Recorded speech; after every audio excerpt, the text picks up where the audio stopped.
Hi again. Today's recipe is kaya, or the Malays call it sri kaya.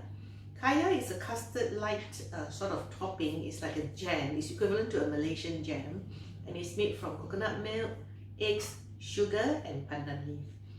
Before we got jams in Malaysia, this is our go-to jam, and that's the only jam that we have. Hi, I'm Loretta Lee, Nyonya Recipe. Nyonya Recipe is a fine place for fabulous food, and I share with you my food journey in the UK.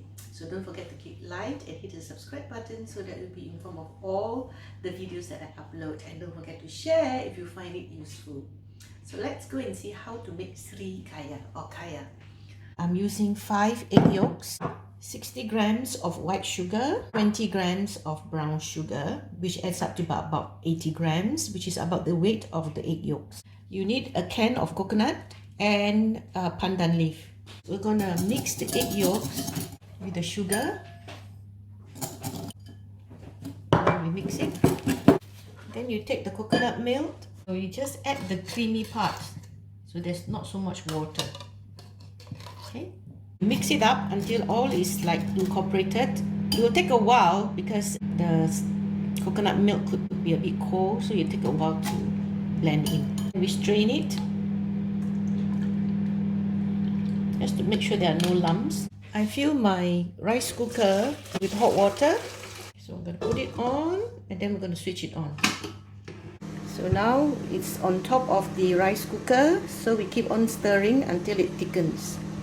For this, we call it water bath or bain-marie. You use medium flame.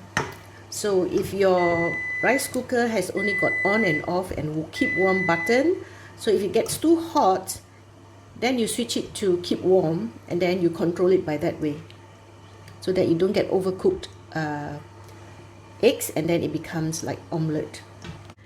Oh, I almost forgot to put the pandan leaf. So you got to put the pandan leaf when you first cook it. Now it is thickened, so we have to make sure it's at least 75 degrees. Here we go. Is it more than 75? Yes, it is. I made the kaya twice. The first time is the one that I use brown sugar, and I use a very thick coconut, sort of the cream. It's actually too rich, and at the end of the churning, at the end of the cooking, some of the oil split out. So then I did another one. I have with me 4 egg yolks, about 70 grams, 75 grams of sugar, 200 ml of coconut milk. Mix it until the sugar dissolves. I'm putting a few drops of pandan essence. Okay, so I'm putting this over my rice cooker, so it will cook like a double boiler. My kaya is all now done. It takes about 20 minutes or so on here. You know, I always wonder where the word kaya comes from. And I asked my Malay friends in school and they say, oh, we just call it kaya. We don't know where it originates. I don't know why it's the meaning. But recently a friend of mine sent me a YouTube video that explained that kaya actually is the Hainanese name for it. Because during the colonial times, the Hainanese are actually chefs and cooks, and they make this condiment called kaya. It takes a while to churn the kaya. So ka means to churn or to stir. So they usually make it in big vats and big pots. So it takes a long time to stir. Even making this kaya with 10 eggs, it will take you a few hours. But mine is a very simplified one. So ka means to stir, and ya means it's coconut. Hokkien for coconut is also called ya. So ka ya means to stir the coconut mixture. And I think that's quite true because it makes sense, you know. Kaya is kaya. So I suppose that's the history behind it. So here we have the kaya, all gooey stuff. And then we usually eat it with pulut tai tai. I baked a loaf of wholemeal bread today, so I'm going to try it with the kaya. I'm going to spread a layer of this onto my bread. Thick layer. Slices of butter. Put it this way because it tastes nicer if you put the butter not spread all together on the bread. And This is called Roti Baka or toasted roti in Malay, or Roti Kawin, which is a marriage of the two pieces of roti. So the next step is to make them kawin. This is like marriage, okay? Roti kawin. So we're going to cut it into two and we're going to serve it.